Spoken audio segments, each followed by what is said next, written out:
Trizac. L'original.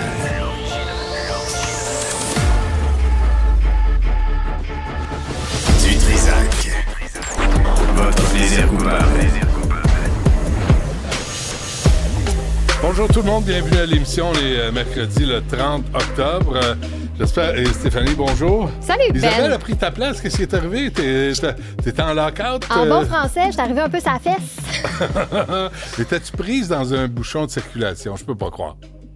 Est-ce que ça pourrait arriver Non, à Montréal? je comprends pas. Ben, T'as impossible. fait Là, exprès? il y avait d'autres choses. Tu Oui, savais. c'est ça. Toujours pareil.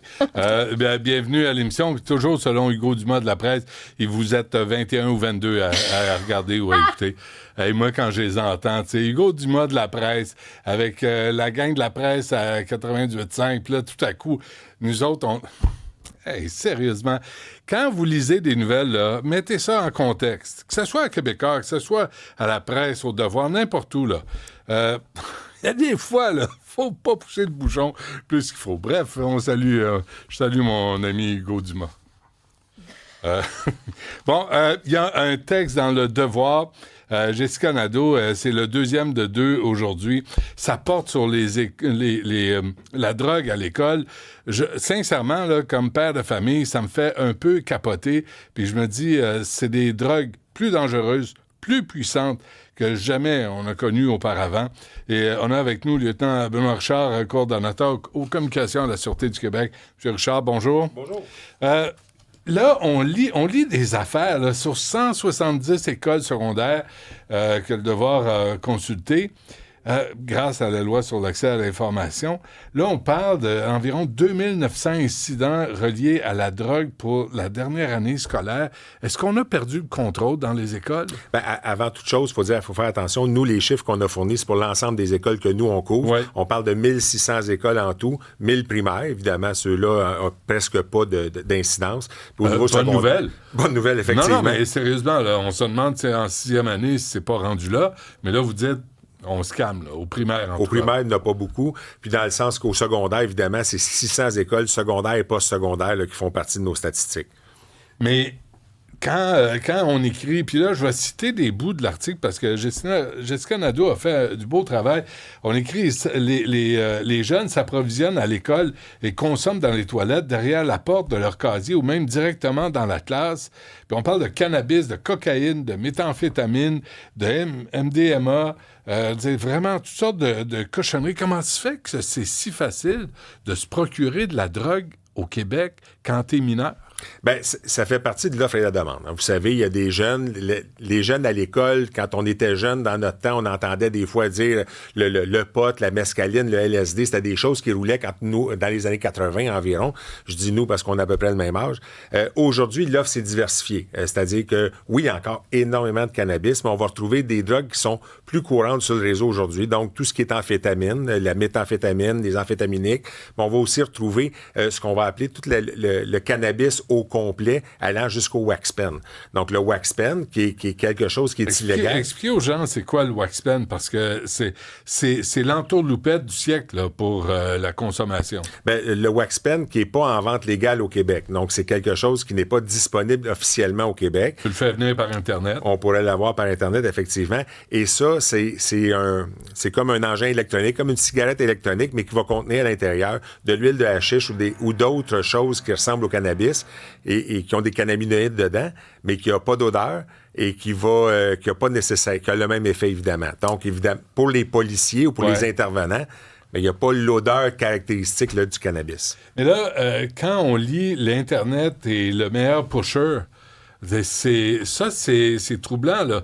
Et l'article dit conseil aux parents, quand vos jeunes reçoivent des paquets, soyez là quand ils les ouvrent, parce que vous pouvez avoir des surprises. Ben oui, puis évidemment, là, on va s'entendre, l'Internet, c'est pas nécessairement les Amazon de ce monde, là. On va parler beaucoup d'échanges par les médias sociaux, par des connaissances, par des contacts. Par l'Internet, évidemment. Puis à ce moment-là, ils vont se faire soit des transactions qui vont être planifiées pour l'école, pour les endroits qui entourent l'école, pour les secteurs proches de l'école. Et là, à ce moment-là, ils vont aller récupérer des différents stupéfiants qui vont se procurer là, par ça. Mais là, vous autres, la Sûreté du Québec, M. Richard, là, vous couvrez tout sauf Montréal. Bon, on couvre tous À les peu près. territoires de la Sûreté du Québec, Est-ce effectivement. que c'est pire en région, ce qu'on dit en région, là, qu'à Montréal? Ou c'est une autre problématique complètement? Ben, je pense que c'est une problématique qui est similaire. Aujourd'hui, je suis pas sûr qu'on peut faire vraiment une grande distinction région et ville. Je pense que les marchés se déplacent assez facilement. Ceci dit, nos policiers, on en a 84 qui sont affectés principalement aux écoles, qui vont travailler dans les écoles, mais avec les gens des écoles. Ouais. Mais notre rôle à nous, comme policiers, quand on parle de drogue, c'est de venir dire aux jeunes qu'est-ce qui arrive s'ils prennent des stupéfiants. Parce que nous, notre travail est vraiment au niveau de la légalité. Mais on va avoir des partenaires, que ce soit de la santé, que ce soit des intervenants toxicaux, qui vont venir parler de tout ce qui est l'autre côté. Mais pensez-vous que le message passe? Ben, c'est comme avant. Hein. Les jeunes, la jeunesse va demeurer la jeunesse. Ce qu'il faut, c'est être ouvert. Je sais pas, je m'en souviens plus. Ça fait tellement longtemps. Là. Ça fait- Ça cramouille. Mais J'ai de vagues souvenirs. je pense que les jeunes sont intéressés à en apprendre plus et ils en connaissent beaucoup. Ça, c'est quelque chose aussi que les parents, des fois, on est peut-être un petit peu mal à l'aise. Nos jeunes... Mais la liste de cochonneries, là, Ouais. moi, je connais pas ça. Là. Ben, il y a... Tu sais, je connais le mot, mais je sais même pas à quoi ça ressemble souvent. Ben, faut dire que dans l'ensemble, oui, il y a beaucoup de choses qui sont saisies, mais il y a beaucoup de choses différentes, mais c'est sur 5 ans, puis c'est pour l'ensemble de nos établissements scolaires. Fait que c'est sûr qu'à un moment donné, il y en a qui parlaient, dans le texte, on parle de fentanyl. Oui, on en a trouvé 2 comprimés sur nos 600 écoles sur 5 ans. Fait que c'est pas nécessairement quelque chose qu'on voit quotidiennement. Est-ce que c'est préoccupant de trouver ce type de drogue-là? Bien sûr que c'est préoccupant. Ouais. Mais évidemment, là, faut... Là, il y a ce que je lisais aussi, c'est que dans les toilettes, là, les établissements scolaires ont aucun... D'abord, les toilettes sont pas surveillées. Il n'y a pas de caméra, puis on peut pas en avoir. Puis le wax pen, il fume là dans les toilettes. Ça sent, au pire, ça sent la fraise. Je veux dire, c'est vraiment la formule magique là, pour que les jeunes au secondaire puissent aller fumer tranquille dans les toilettes, puis sortent de là, puis ni vu ni connu. Qu'est-ce qu'on fait face à ça? Si on le sait, là. Partons à la base là, que le fumer sur les lieux scolaires, c'est interdit. À la base. Là. Fait que ça, c'est sûr que les jeunes vont utiliser leur wax pen à l'extérieur de Comme l'école. une vapoteuse, hein? C'est comme une vapoteuse, exactement. Ils vont l'utiliser à l'extérieur de l'école. C'est assez rare qu'ils vont le faire sur le terrain de l'école parce que s'ils se font prendre, c'est une saisie automatique. Ça peut être des sanctions qui sont principalement au niveau scolaire parce que, évidemment, pour détecter qu'est-ce que c'est, ce qu'on retrouve à l'intérieur, ben il faut faire une analyse, puis il n'y aura pas nécessairement d'analyse juste pour un wax pen, ces choses-là. Ouais. Donc, au niveau de l'école, ça va être des sanctions qui sont très scolaires.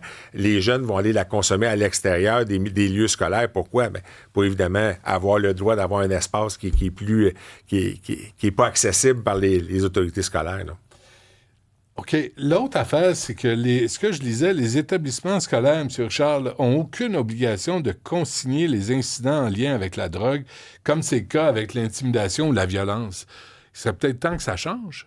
Ben, je ne sais pas au niveau de leurs obligations de le consigner. Ce que je peux vous dire, toutefois, c'est que les écoles ne peuvent pas conserver des stupéfiants. Parce que s'ils les conservent, ils doivent les remettre aux policiers. Parce que sinon, ça devient une possession de stupéfiants au code criminel. Donc, dès qu'on se retrouve en possession de stupéfiants, habituellement, ce qu'on va leur demander, c'est de les mettre dans des sacs qu'on va leur transmettre, des sacs qui peuvent fermer Quand ils et sceller. confisquent, Quand ils confisquent. Puis par la suite, d'appeler les services policiers pour qu'on puisse en prendre possession puis le détruire adéquatement. Mais tout ça, c'est après. Moi, ce qui m'intéresse, c'est avant. C'est que là, t'es rendu au secondaire avec... C'est plus que juste du pot, là. C'est plus que juste un pétard ou même, tu sais, de la résine de hache qu'il y avait à mon époque. C'est des trucs violents, là. C'est des trucs dangereux. Ben, je vous dirais que les écoles nous appellent quand on trouve ça. Hein, nos policiers, comme je vous dis, sont toujours présents dans les écoles, sont facilement accessibles pour les autorités scolaires. Ouais. Ceci dit... La majorité des saisies qu'on va faire en milieu scolaire, c'est du cannabis, c'est des cannabinoïdes. Fait qu'à ce moment-là, ça va être conservé en vertu des différentes toiles. OK, expliquez-moi une chose. Là. En 2018, le fédéral a légalisé le cannabis. Oui. Comment se fait qu'on en trouve autant dans les écoles? Comment se fait que c'est pas... Tu sais, Justin Trudeau disait, on va aller... Tu sais, on va cibler le marché noir, là. On va le retirer de la clientèle. Ça n'a pas l'air à marcher fort, là. Puis le THC est assez violent. Ben, c'est parce que c'est vendu en vente légale. Donc, c'est des choses que les jeunes peuvent pas se le procurer parce que ça prend 21 ans pour acheter du cannabis au Québec, mais ils peuvent quand même, par une tierce personne ou par des personnes interposées, en avoir en leur possession. Donc, évidemment, ça fait quelque chose qui est plus accessible, ce que je peux dire. Puis évidemment, c'est les coûts qui sont reliés à ça. OK. Quand vous pognez quelqu'un qui vend, tu sais, les jeunes, c'est les jeunes, puis ils font les expériences, puis on comprend ça, puis on le sait. Puis il y en a qui payent le prix, c'est chèrement payé. Là, je pense à Mathis Boivin, à 15 ans, là, qui a essayé de l'Oxycontin, puis il en est mort. Mais les adultes qui vendent aux mineurs, M. Richard, je vais vous amener sur un terrain que vous n'aimez pas, là, vous autres, les policiers. Terrain politique. Là, à Ottawa, là, vous l'avez vu, le Bloc, le NPD, le Parti libéral, les conservateurs, là, ils chicanent, puis on va-tu aller en élection, puis c'est du niaisage. Puis vous autres, là, sur le terrain, vous devez rouler des yeux de voir un gouvernement qui est assis sur ses mains à se pogner le cul au lieu de gérer ce qui se passe sur le terrain. Les adultes qui vendent aux mineurs, là, Oui. quand vous les pognez, là, les revoyez-vous dans la rue comme une semaine après? Ben, c'est parce que là, nous autres, notre travail, c'est d'appliquer la loi. Je le sais. De savoir ce qui se passe après, ça relève vraiment de la justice. Pas ça, ma ça question. Je vous entends. Les voyez-vous, vous autres? Tu l'as pogné, Oui. tu sais que le crotté adulte vend de la cochonnerie à des mineurs, vous autres, vous faites votre job. Vous l'arrêtez, vous l'amenez, puis là, on le retient pas, puis tu auras un procès dans 2 ans, puis si c'est ça, c'est des travaux communautaires. Je vous entends. Je vous entends. Moi, de mon côté, ce que je vais continuer, c'est que cette personne-là, je vais l'avoir à l'œil. Je vais le savoir qu'est-ce que j'ai, puis je vais quand même continuer à faire mes opérations avec Mais c'est un problème, ça. L'espèce de... Tu sais, de presque imputabilité pour les adultes. Moi, c'est les adultes, là, qui vendent la cochonnerie aux mineurs. Il me faudrait intervenir. Je lisais dans l'article, il y en a qui se louent des appartements près des écoles secondaires ou qui savent où les jeunes vont dîner le midi pour leur offrir de la dope. Ces crottés-là, ces adultes-là, là, vous autres, vous les arrêtez. On les arrête. Puis vous les revoyez dans la rue, 2-3 jours après, une semaine après? Oui, des fois, c'est le jour même. Des fois, c'est le jour même parce qu'on les libère en attendant le procès. En attendant le procès, évidemment. Et ça, cette partie-là, elle ne relève pas des services policiers. Je comprends. Nous, on ça. les donne des conditions. Ouais. Nous, on leur impose des conditions. Dans certains cas, on va même saisir certains de leurs biens en attendant. Et c'est comme ça. C'est à force d'intervenir auprès de ces gens-là, de mettre en place nos actions, de faire de la récupération d'actifs criminels, puis de s'assurer que ces gens-là, ils ont pu accès à des accès financiers. Ça va leur rentrer. Tu sais, la belle époque où les policiers en pognaient un là, de côté dans une ruelle, puis dire là, toi, là, on est tanné de te voir la face. C'était la belle époque, ça, M. Richard, les années 70. Je ne le saurais pas, j'ai pas travaillé dans ce temps-là. Non, moi, j'avais des mononcles qui travaillaient dans la police, puis ils me le racontaient. Champignons magiques, cocaïne, speed, opioïdes, médicaments d'ordonnance, dilodide, oxycontin, fentanyl, morphine, crystal meth, crack, des roches de crack, des stéroïdes. Est-ce que c'est un article pour faire peur au monde, ça, ou c'est réel? Mais c'est réel, c'est ce qu'on a trouvé dans les écoles. Ceci dit, faut faire attention, comme je vous dis, c'est 600 écoles, c'est sur 5 ans. C'est pas des quantités, des grandes quantités, mais c'est des choses qu'on a retrouvées, c'est des choses qui peuvent arriver. Puis c'est important qu'on soit conscient que ça existe, puis qu'on fasse les actions qui sont en cours avec ça. Mais ce que je comprends aussi de l'article, c'est qu'à Montréal, puis je sais que vous pouvez pas répondre de ça, là, on n'appelle même plus la police, là. Là, il y a une intervention des TSE, des psychoéducateurs. Là, mon petit minou, c'est pas bon de vendre la drogue. Ou de, est-ce qu'on peut comme banaliser là, le trafic de drogue dans les écoles, puis que finalement, il n'y a pas de conséquences si on le fait? Bien, c'est difficile pour moi de vous répondre sur ce qui se passe à Montréal. Non, moi, je peux vous dire que chez nous, ouais. on a quand même mis en place des plans d'action. On a quand même... Avec les directions d'école? C'est officiel qu'avec les directions d'école, on travaille avec eux autres. On travaille en urgence, on travaille en enquête, puis on travaille en prévention. Dès le début de l'année, là, quand on commence l'année scolaire, on a un apron d'offres de prévention qu'on va faire. Ouais. On va rencontrer nos directions d'école, puis on va voir sur quoi on va travailler cette année. Il y a des écoles qui vont vouloir avoir plus de prévention sur la violence armée. Donc, on va axer nos préventions-là sur la cybercriminalité, sur le trafic de stupéfiants, sur les stupéfiants. Il y a plein de choses qu'on va venir offrir en prévention et on travaille avec eux autres pour ça. Pas simple, hein? C'est difficile parce qu'il y a beaucoup de projets, il y a beaucoup de choses sur lesquelles on voudrait parler avec les écoles. Mais évidemment, l'école a une obligation. La première obligation de l'école, c'est éduquer. Hein? Ben oui. C'est enseigner, d'instruire les gens. Ouais. C'est pas nécessairement de leur dire je te tiens la main parce que si tu dois traverser la rue. Là. Ouais. Fait il y a cette partie-là à laquelle on participe, mais l'école a l'obligation d'instruire. J'ai la réponse à ma question, je la pose pareil. Vous n'avez pas d'informateurs dans les écoles? Je sais pas, qu'est-ce que vous voulez dire par informateur? Est-ce qu'on parle à différentes personnes? Ben oui, on parle à différentes personnes. On a plein de gens avec qui on parle dans les écoles, c'est important. Nos policiers sont toujours là. Ce qui se passe, là. Ben, nos policiers sont dans les écoles. Ils sont là. J'ai 84 policiers intervenants en milieu scolaire. Ouais, mais est-ce qu'ils parlent aux jeunes? Ils parlent aux jeunes, Est-ce ils que parlent les aux jeunes leur éducateurs. parlent? Oui, monsieur. Ah oui, hein? Oui, quand même beaucoup. Ils sont très accessibles. En tout cas, ça a changé, hein, depuis le petit joint là, qu'on roulait. C'est pas le même genre. En ayant peur de se faire pogner. C'est pas le même genre de drogue qu'on retrouve aujourd'hui parce que l'offre a changé. Avant, il y avait des acides, il y avait des choses comme ça qui étaient parlées. Aujourd'hui, on va parler de méthamphétamine. Ouais. C'est la drogue qu'on saisit beaucoup. On a saisi 4 millions de comprimés il y a 2 semaines environ. Oui, mais c'est aussi, à l'époque, puis là, je parle comme un vieux schnock, là, mais on avait peur de se faire pogner. Puis j'ai l'impression qu'aujourd'hui, il n'y a plus cette peur-là. Il n'y a plus la peur des policiers. Bien, je pense que les jeunes sont très bien informés aujourd'hui aussi. Ils sont leurs informés droits. de leurs droits, de leurs conséquences, des conséquences liées aux différentes actions qu'ils vont faire. Ou il n'y en a pas. Bien, il y en a. Suspension. Ah, ben ça, c'est au niveau de l'école. Non, mais ça, c'est au niveau de l'école. La LSJPA Mais a ça d'autres agit choses. sur votre travail. Oui. S'il n'y a pas de conséquences au petit crotté qui vend, ben il va continuer à vendre, là, parce qu'il sait bien que même s'il se fait pogner, Ben, faut qu'il y ait c'est sûr que pour nous autres, on fait tout en place pour qu'il y ait des conséquences.